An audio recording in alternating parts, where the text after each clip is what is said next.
మనం పూజించే దేవుడు, మనం ఆరాధించే దేవుడు ఒక్క దేవుడు, కానీ ఒంటరి వాడు కాదు. నేను ఒక్క మనిషిని, ఒకే వ్యక్తిని, ఇలా దేవుడు నన్ను చేశాడు. కానీ దేవుడు ఒక్క దేవుడు, ముగ్గురు వ్యక్తులుగా ఆయన ఉనికిలో ఉన్నాడు. ఆయన నేచర్ అది.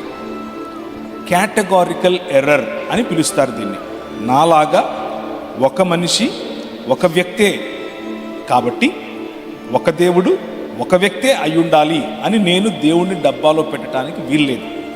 దేవుడు తనను తాను ఏ విధంగా బయలుపరుచుకున్నాడో అలాగే మనం ఆయనను అర్థం చేసుకునే ప్రయత్నం చేయాలి. ఎలా బయలుపరుచుకున్నాడు ఆయన అనంటే, ఒక దేవుడు ముగ్గురు వ్యక్తులుగా బయలుపరుచుకున్నాడు. తండ్రిగాను, కుమారుడుగాను, పరిశుద్ధాత్మగాను. బైబిల్ మనకు యెహోవా అన్న పేరు ముగ్గురికి ఆపాదిస్తూ ఒకే దేవుడిని మనకు పరిచయం చేస్తోంది.